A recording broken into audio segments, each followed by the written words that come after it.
Mark Grant, welcome to the field trip. Thanks for joining us. You are a partner with White & Partners here in Brisbane, sort of commercial real estate advisory firm.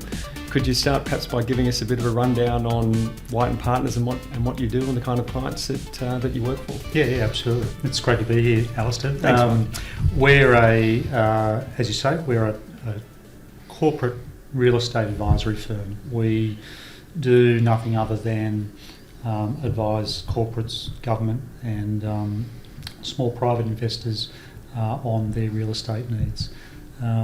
It's very much client driven, so it's not about a particular service or a particular product or the tenant's angle or the landlord's angle. It's all about what our clients are looking for, what challenges they're facing in their business, and how do they get the best out of their real estate.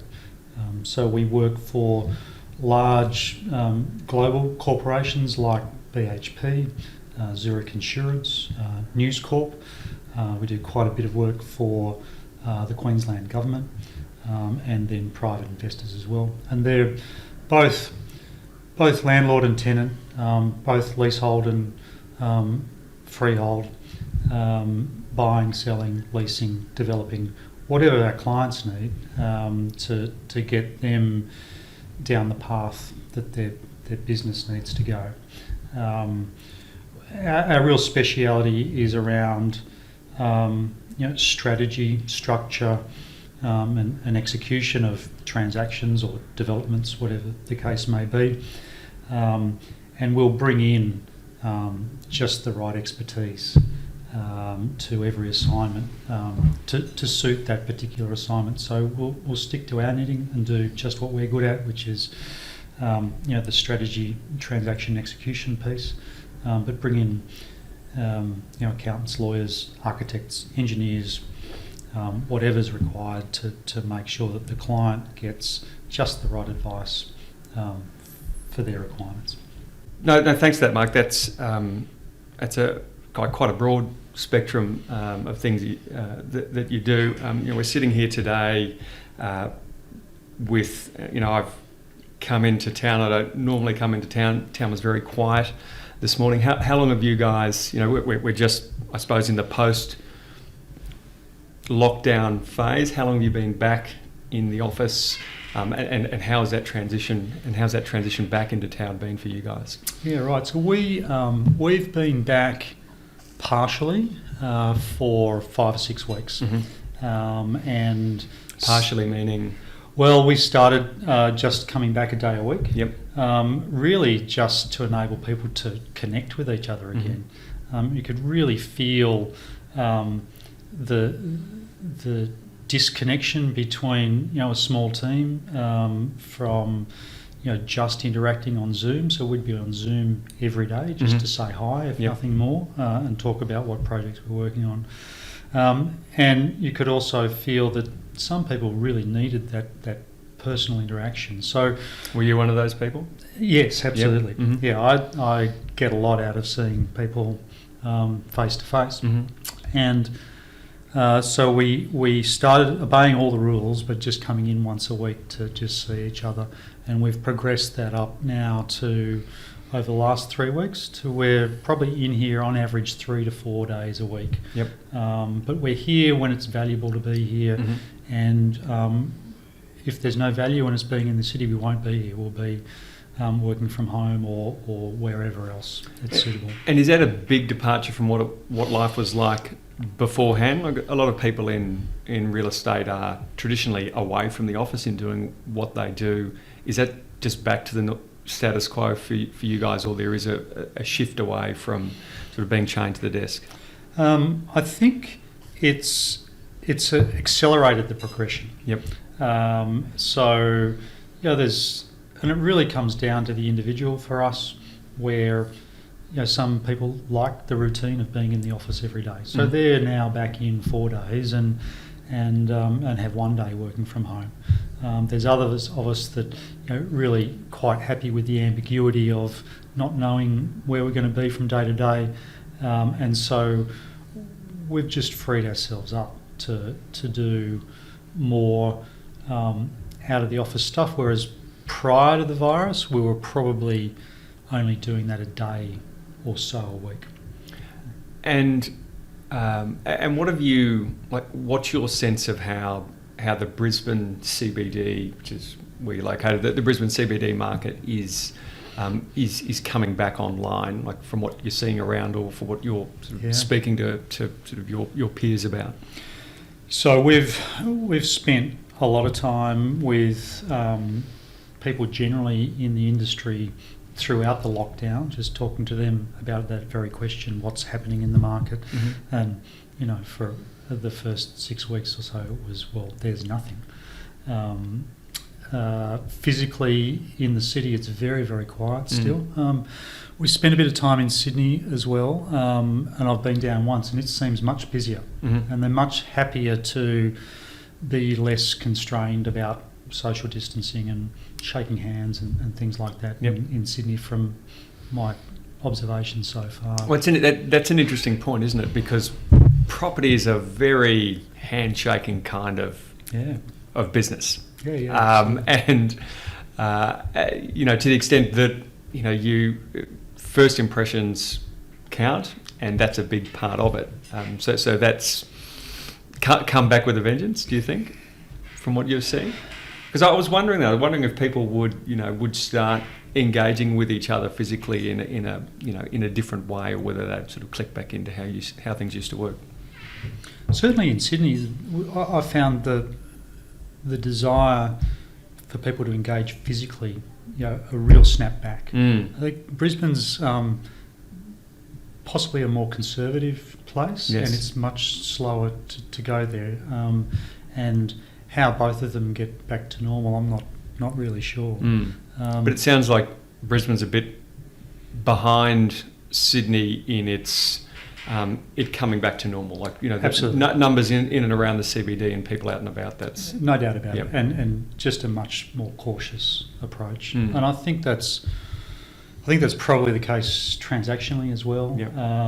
We're starting to see not so much transactions, but talk about what transactions might look like in the leasing market at least. I think the capital transactions markets are still largely non-existent, perhaps with the exception of industrial. Yes.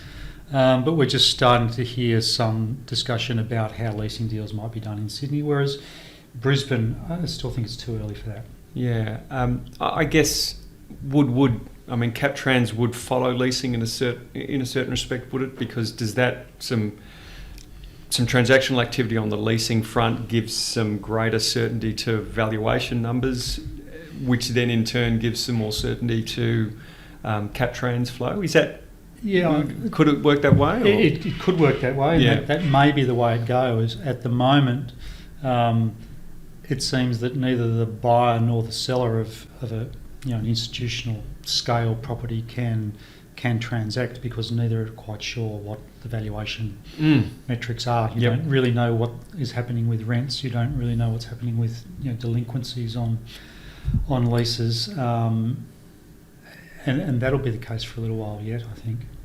I'm keen to talk about each of those things, sort of the transactional activity and the delinquencies. Have you guys had much exposure to sort of the enormous renegotiation process that's gone on over the past few months, or either directly or anecdotally?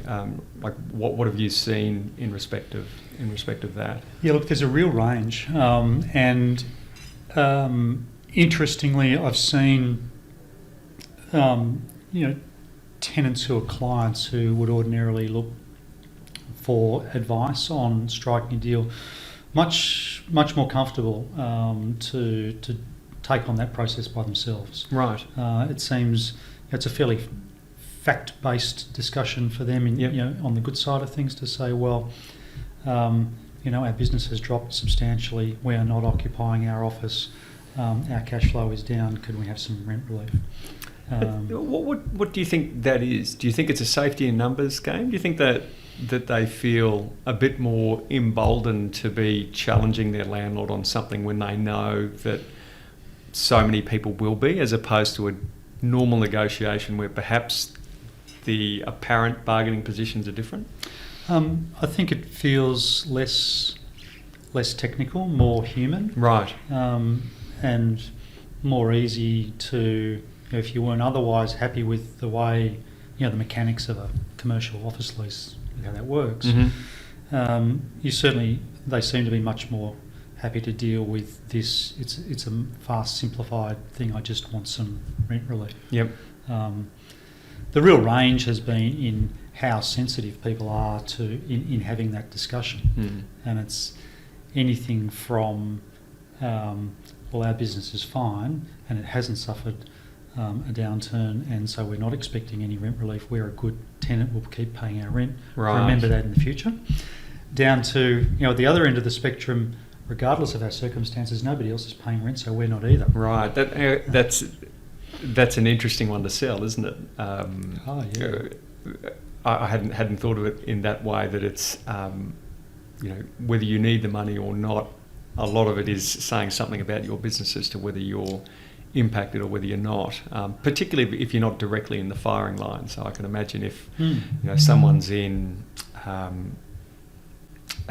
if someone's in a travel related industry, for example, I mean, it's not really saying anything badly of their business to say we're in some strife here, we need some help. But absolutely, if you're not so sort of close to the fire in that respect, then it's interesting. And I think the whole industry, certainly from what we've seen, has been very much of the mindset that we're all in this together. Let's not make this an argument. Yep. Let's try and get through it, and that's helped. That's positive. Yeah. So have most of the discussions then been more in line of temporary relief of some sort and not necessarily trying to dive into any sort of more a longer term renegotiation of terms? I think that's right, and I think that stems from it's really hard to see too far into the future for anybody at the moment. And so people are just looking for a bridge, if you like, to get through this period. How that evolves over the next few months, I think, is interesting in that if you go back as little as a month ago, you might have thought that we could come out of this in 3 months and just go back to normal. It now seems like it's going to be a longer, slower progression back to something close to what we have had before. I hesitate to call it normality because I just think things will change a bit, and that's going to take a while. And so that bridge is maybe a bit longer than everyone thought. Right. You mentioned before that people are starting to talk about what leasing deals might look like. Yep. What do they look like in comparison to what they did, say, 6 months ago? And sort of break it down by sort of market or asset class if those things are quite different. So look, the area that we look most closely at from a market point of view is office, and in Sydney and Brisbane, and they're quite different. Brisbane, already had a higher level of vacancy, not a lot of rental growth, and still quite high incentives, and so less far to fall. And it's really largely conjecture in Brisbane, I think, at the moment as to where to from here. But certainly a theme in the discussion that that being closer to the bottom, Brisbane can't go down too much further. Right. I mean, you're still seeing incentives upwards from 30%, and rents that have not grown a lot over the last 5 to 10 years. Right. Whereas in Sydney, the rental growth has been extraordinary over the last 4 or 5 years, and incentives, depending whether you're in the CBD or out in the more metropolitan markets, but certainly sub 20% is what they were pre virus, and we're just now starting to see some discussion that the face rents will come back.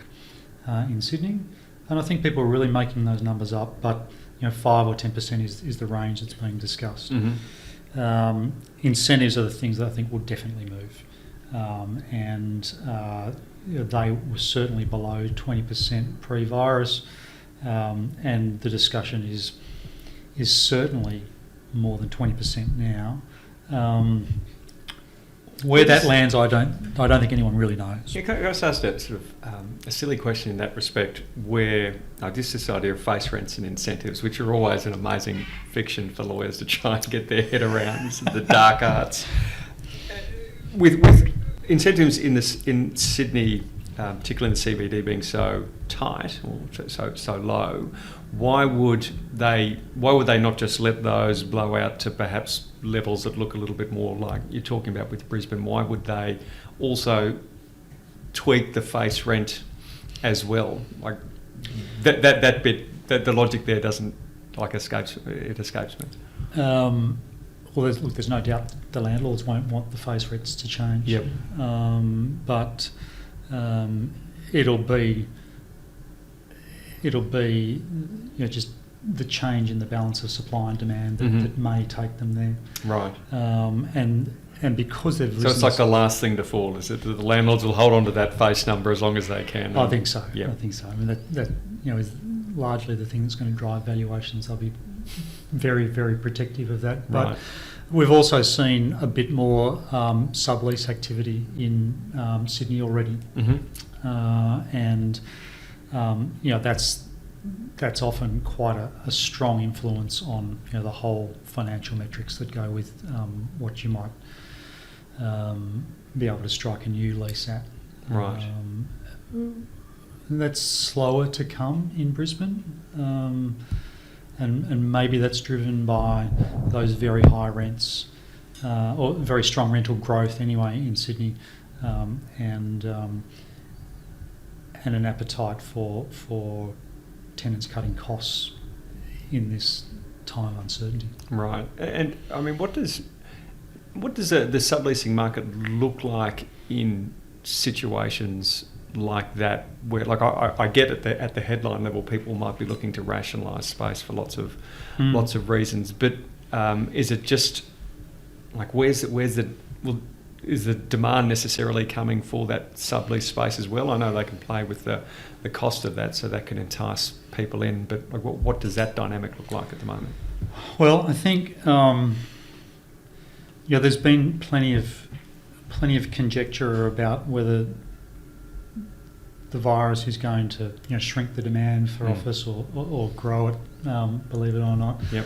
Well, that's interesting. Yeah, and I think the simple answer is no one really knows yet. Yep. You're starting to see some... I'm going to be asking you to guess in a minute. So. Yeah. Look, our general answer to that has been that it'll be a bit of both, and maybe it balances out. Right. And I go through this... So just what's you mentioned it might grow as well. What are the drivers for potential growth that you're seeing? The growth we've seen anecdotally, but in some areas of the government, right, where they've leapt quickly, I think, to we need to maintain the number of desks that we have, but those desks now need to be further apart. Interesting. We need more space. On the flip side, and this is where you might more typically see it go is large organisations saying, well, working from home is working really well. That works for our business for a range of reasons, so we're making the decision already to reduce our space and to have work from home as a larger part of our whole strategy for how to accommodate people. So at the very least, the additional distancing that might be required and that might become the norm is then offset by the fact that they've got fewer bums on seats because they're sending that. But a government tenant is less likely to do that because the working from home, I think it's really early to make those sorts of generalisations. Yep. So I've seen a government tenant want to expand their space, and lots of corporate tenants want to reduce theirs, and one in particular said, "Well, we will," and have done that. Right. But how that, I just don't think that the response is uniform across industries, or it's very Still crystal ball. individually driven. I mean, I was talking to another, a government employee the other day about this issue. She was saying, I've got a very creative team. We do a lot of new things. I can't do that by Zoom. We have to come out back into the office. The corporate view is that we should stay out of the office for longer. I'm trying to argue the case to bring our team back at least partially earlier, because we can't properly collaborate and come up with creative ideas without seeing each other face to face. What not asking you to name it, the organisation, but what category, what sort of segment of the of the business sphere do they fit into? What do they fit into? They're an organisation dealing with... Is it a design agency, or is it, like a part of a bigger organisation that happens They're dealing with urban planning. Right.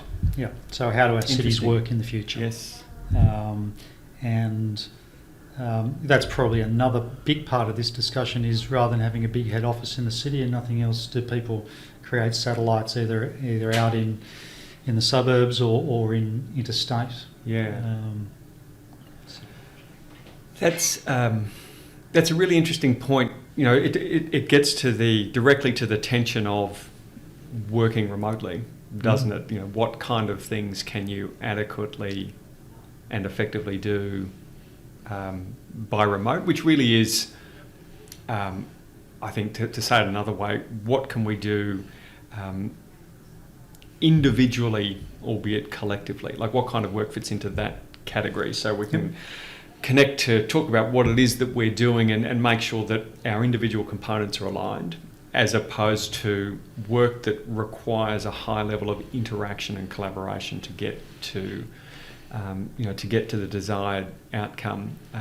And the field as a business has always been remote. We've had sort of physical offices from time to time, but almost always everyone has worked remotely, and we've managed to figure out ways of how to do that. But I'm sort of not suggesting at all that we've got the solution to it, but that's the challenge for all of us, isn't it, in trying to figure out ways of being able to do that collaborative effort whilst not being physically in the same place. Because whether it be driven by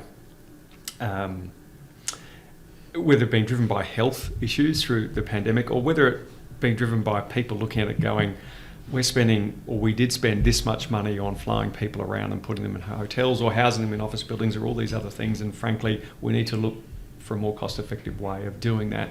Yep. It will be interesting to see how that problem is solved, because it doesn't look like it has been at this point. No, I think that's right. And you mentioned cost. Usually, in our client work, the clients are looking at cost and at productivity. There's always one that's more important than the other, but it's certainly both that you need to look at. I think what this has done is enabled people a little more honestly to look at what is effective and what isn't effective, as opposed to what do I think I need to be seen to be doing? Do I need to be seen to be in the office? Do I need to be seen by the client to be in their office at their project site, whatever that is? And it's become a much more... Do we need that meeting? Do we need that meeting? Can we do it on 15 minutes over Zoom, because I've had 4 hours of Zoom today already? See, that's the thing. I've always... I do far fewer meetings now than I did in former lives, and I don't miss them. And I think that the pain of Zoom, I hear a lot of people say, my life was a lot of meetings, meetings for most of the day. Transition that life to a virtual environment, and I'm now doing Zoom meetings all day long, and it's doing my head in. And so I think that's putting aside the cost implications, it's making people sit and go, I just can't deal with this anymore. Yeah. Maybe I don't need that many meetings. And that has I think the ripple effect coming from that will be quite significant. It's one of the things I want to talk with you about. You mentioned before, in the context of the government tenant looking to space people out a bit more. So let's talk about tenancy layout in the office context from a couple of perspectives. The old open plan offices debate, and well, let's start with that. What's your feel on that? Are you hearing anything? Like I see through the media there are people are making calls about open plan is dead. What's your view? Yeah, absolutely. And I think these black and white postulations, if you like, it just never have been quite right. There's always shades of grey. Open plan, in its pure sense, is a pretty tough environment to be in, and offices, in its pure sense, a pretty disconnected way of working, I think. And you can spend a bit of time to just get that balance right and to have a bit of both. So I don't think open plan's dead. But nor do I think there's a return to office. I think you might have less density, particularly places like call centres or otherwise very dense offices. I mean, there's some probably quite urgent work going on now for organisations that do need to come back to the office, but they can't sit 1.5 metres apart. So talk to me about that for a minute, because how do they solve that problem? Because it's not like you can wave a magic wand and refit a premises from a time or cost perspective. How do they solve that problem? We had a prospective tenant walking through really beautifully laid out open plan sublease space was last week, and they, as they walked through the office, marked on the plan where they couldn't seat people. Said, well, ordinarily you could get 100 people on this floor, but today we can get 40. Wow. Wow. So that's the impact today. I think your return to just good design will always have its place. Yes. And what is good design, I think, is where people can walk into the space and feel like it's a great place to be for the day or for the hour or however long it is that they've got to work there. And open plan's been a big culprit of not doing that. You come in and feel like a chicken in a coop. And hopefully this will take us away from that back to something that's a more enjoyable place to be in. So do you think that will drive more thoughtful design in office space? Because you and I many years ago sort of crossed paths in a way when I had some exposure to a process of designing a new office, and there was very much this binary open plan office tension. Do you think that this will start to overcome those things where people are genuinely looking to a new model that is in some sense a hybrid of those different core components, but actually focused to a far greater extent on what it is that the workplace can deliver and how best to do that?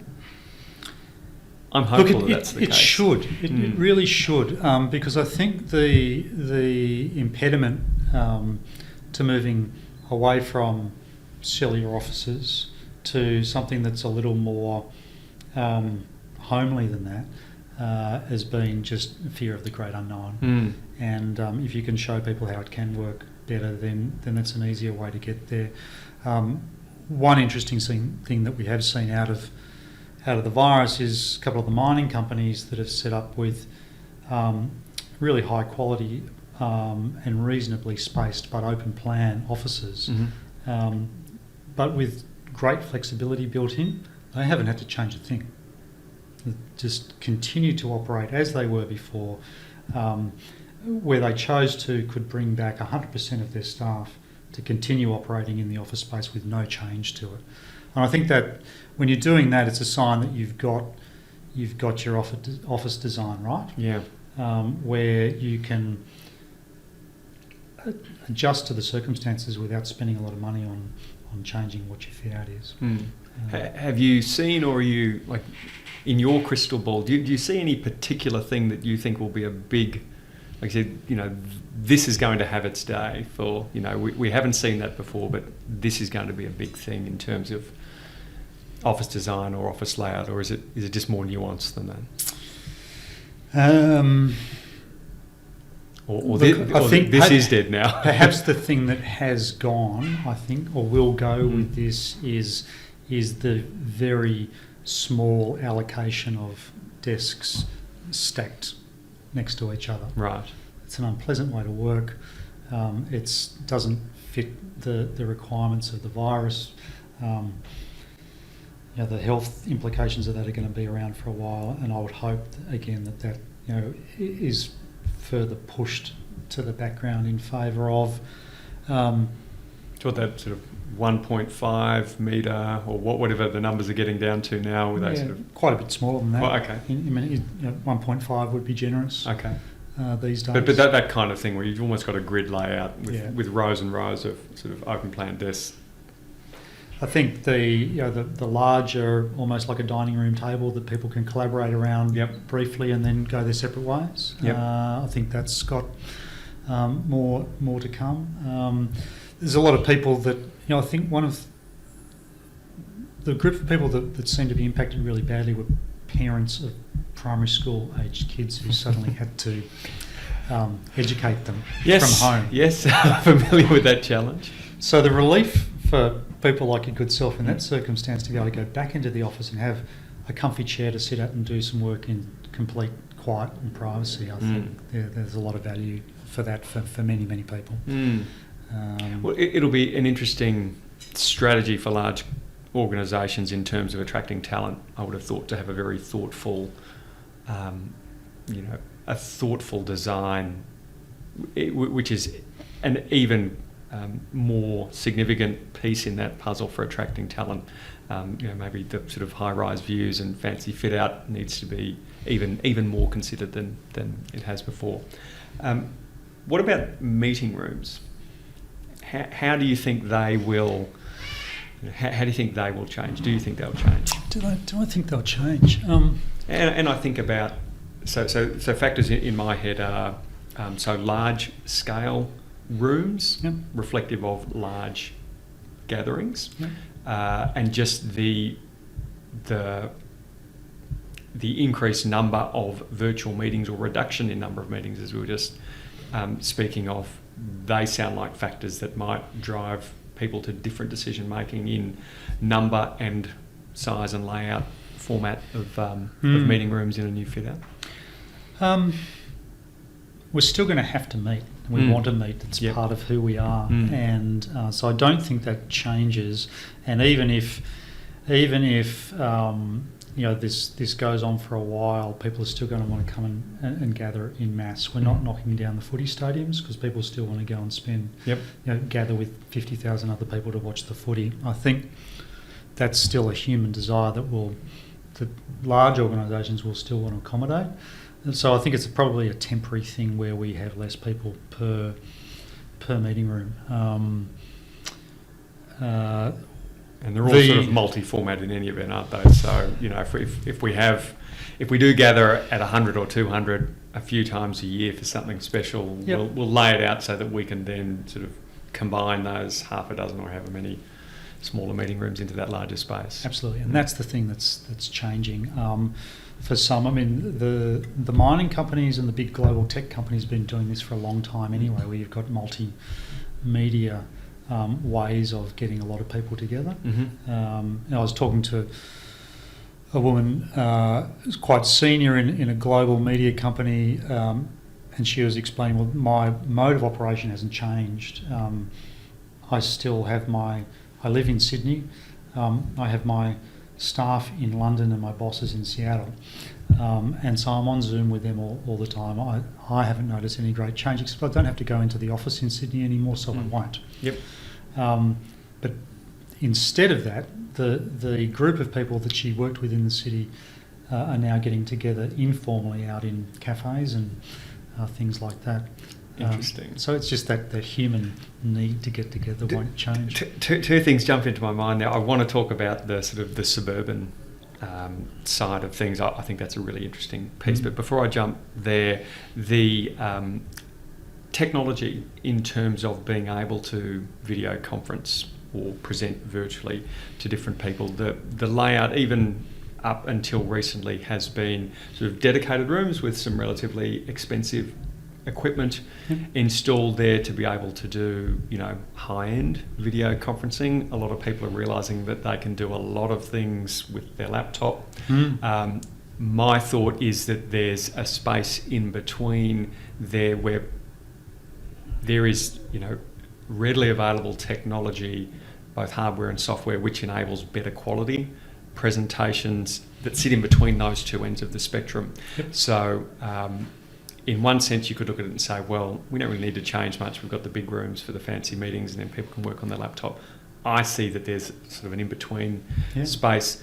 How do you think that, do you see similar kinds of things? Are people talking about that? How do you think that might play out? I think you're absolutely right. And the two key things are acoustics and lighting. And you can achieve great acoustics with good furniture without the need to build walls and without the need to put... hang up a blanket. That's right. Yes. In fact, funny story that a lot of people who, because I'm unsurprisingly, considering that I do this, I do listen to a lot of podcasts as well, and the number of people who have traditionally presented in studios, in offices, will commonly say, I'm actually recording this podcast sitting in my wardrobe, because that's the at-home hack for no noise, sort of noise proofing or sound attenuation, or whatever the right term is. To sit in your cupboard with all of your clothes around you is the best noise dampening that you'll hear. So anyway, I don't think we're going in that direction, but that's true story. Priceless, priceless. Well, that solves the acoustics. The lighting, not so much. No, and the architects are always good at that. You get onto Zoom with an architect, they'll have the lighting right. Some people back to your point. I'm sorry, I sort of took us off track there. So how are they achieving that? Because it is, we sort of play a little bit with doing video, so have some very basic skills in lighting and sound. Still do it quite poorly, but when you sit on a Zoom call, you can see that a lot of people miss that. What kind of things are people doing to help fix that? Because not everyone can have, say, a desk that is facing an open window where you might have light naturally falling on you. Not everyone can have be sitting in a pod, one of those fancy pods that wrap around them to give, I assume, the kind of noise dampening that you're talking about. Is it just more dedicated spaces that deliver those two things? So I've got an important meeting. I'm going to go and sit in one of half a dozen pods that are available. I don't need to sit at a desk like that all day, but it's important that I have access to more of those than I did before. Is that the kind of thing you think it will get to? I do, there's probably a bit of training that needs to go on, I think, about how to do it right. I don't think... A lot of people just aren't aware of it, and so they're backlit, and all you get is the masked man of mystery. Yes. The architects are quite good at just putting a lamp somewhere so that you can see their face. Little things like that. I spoke to a guy who does a lot of it. He's done a lot of it internationally. He's very glad that the virus is on because he doesn't have to fly halfway around the world to give presentations anymore. He can do it on Zoom. But he said it is a big performance. Yes. And not many people understand that. And there's a lot that those really high-end guys do that I think everybody could learn from, about how to communicate a little bit more through Zoom than just as being a glorified teleconference. Yes.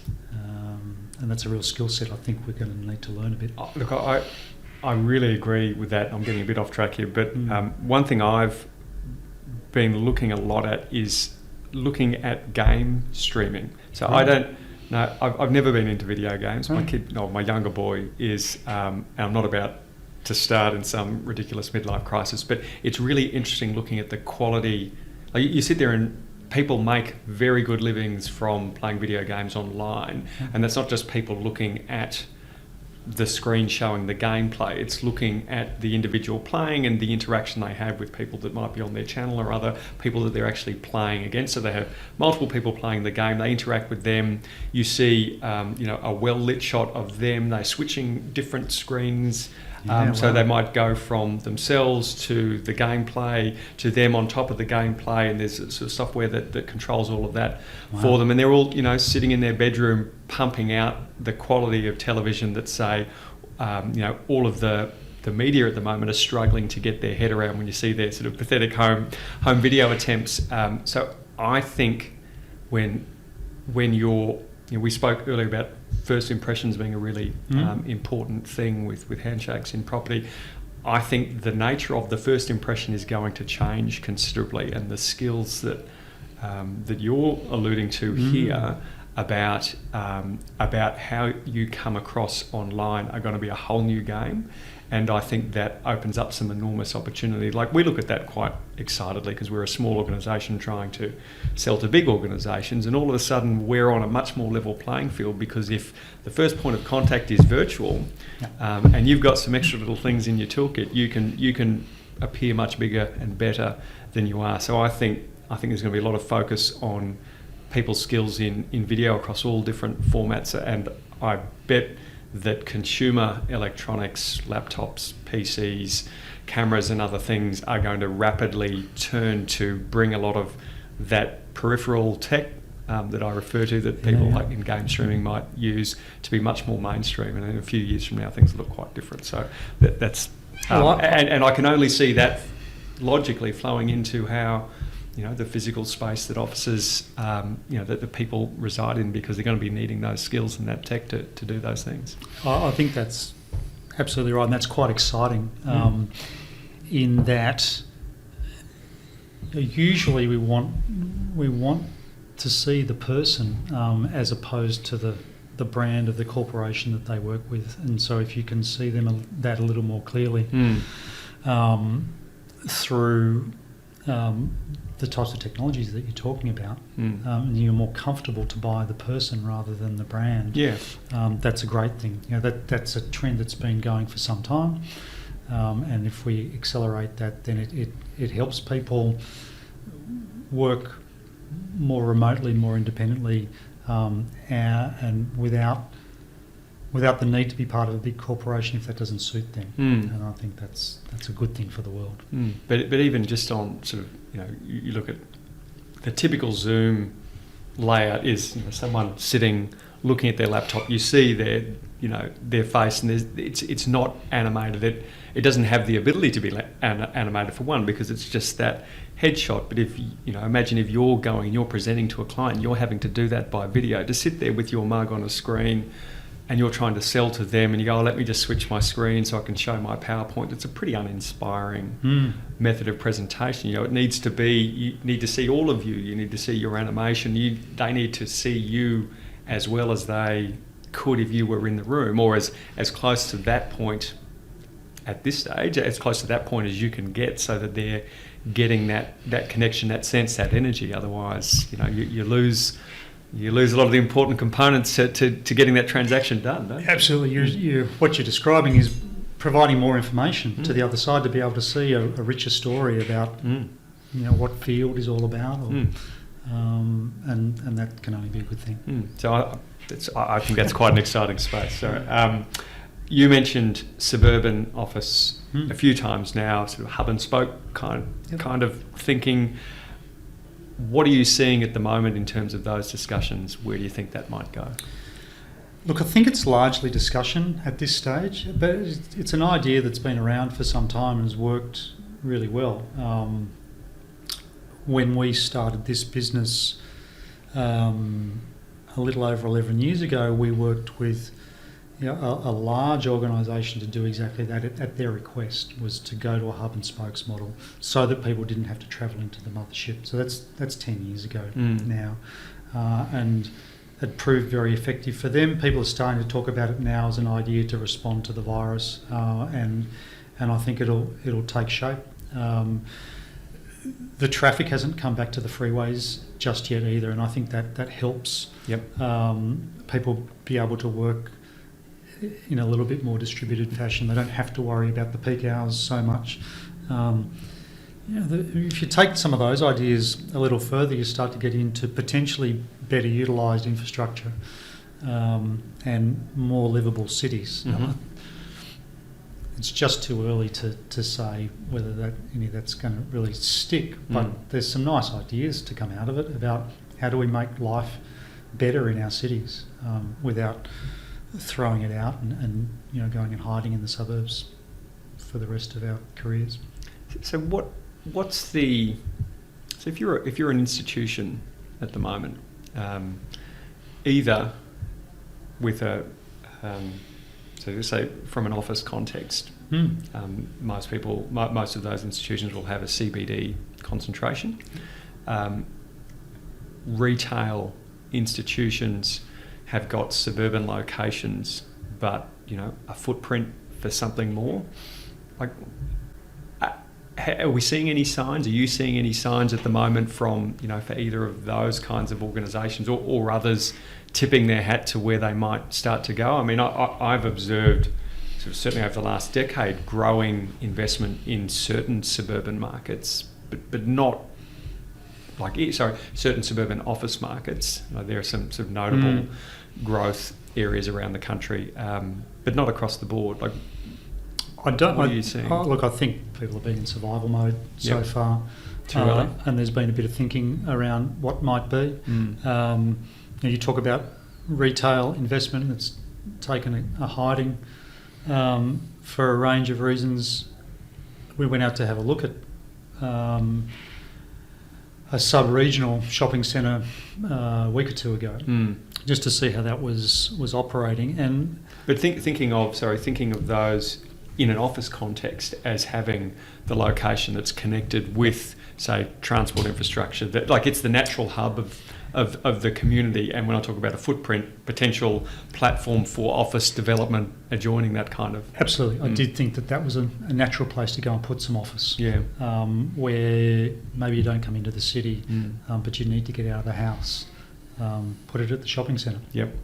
I think that's got legs. And there's a lot of financial motivation for retail owners at the moment to try and get that working better than what it is, because of the the uncertainty that's around retail at the moment, and the much more certain drive to buying a lot more online. That will be a challenge. Big opportunity, big change. Yes. Possibly a big social move to doing a bit more of that stuff in the shopping centre. Yeah. No, I agree. I was hoping you'd give me some inside word, but I can accept that it really is too early for people to be thinking more clearly on that at this point. No, I think the office guys are in defence mode at the moment. I can't imagine what the retailers are. That must be quite a difficult space to be in at the moment. I'm conscious of time. We're coming up to the end of our allocated time. Are there any other things you're seeing? I've sort of prompted you in this conversation. Are there any other things that you're seeing, or either in current trends or things that might come about that you're finding particularly interesting? Look, I think outside of the virus, I do think the opportunity for tenants to take a more partner style approach with their landlords to get to where they want to be. I think that's evolving, being driven by both sides, rather than the traditional, bash each other up mentality according to who's got the most power in a particular market. I do see a move to broader based relationships, at least trying to be established, with a view to giving everybody a little more flexibility and a little more certainty. So I think that'll continue. It's typically for the large scale, tenants and landlords across multiple geographies that can work better together. And I think the landlords that can wrap their head around that will be more successful, and the tenants that are willing to give a different transactional structure a go in pursuit of a better way of running their business, then that's an exciting space. It requires some expertise and some trust, but the payoff can be quite substantial in terms of just having a better way for your business to respond to things like a pandemic or just an emerging market. So that's where I see the future. Interesting. Less conflict, more collaboration across the wall of the lease. Well, let's hope that is something that sticks once we're hopefully a bit further progressed past the current environment. Last question, I ask everyone that I speak to on this podcast the same question. I say, what is your current obsession? So what is something that sits outside of work and family, and it can be big, it can be small, something that you spend a lot more time on than you'd probably tell most people? Oh, that's the ocean. Really? Look, we've done a great job in Australia in many places in cleaning up the ocean over the last 30, 40 years. And so, water that you couldn't see through Sydney Harbour is a great example. When I was a kid in the 70s, you can now see all the way to the bottom in places. It's delightful. And I think that gives us hope for how we deal with things like just the volume of plastic that's going into the ocean and the impact of the ocean getting warmer and more acidic is having on the ecology of the place. So that's my obsession, is thinking. And how does that play out? How does that play out? For you personally, what do you... Look, I've spent a long time trying to think about how to make a difference, and it's just got to be at the local personal level. Try to use less plastic. Yes. And try to keep the place clean. If I can just do that myself, maybe others can do the same thing, and hopefully the politics follows. The politics is obviously hard to get right at the moment, but maybe as people we can do the right thing, and that will make a difference. Excellent. Mark, thanks so much for your time today. It's been fun. Thanks, Alistair.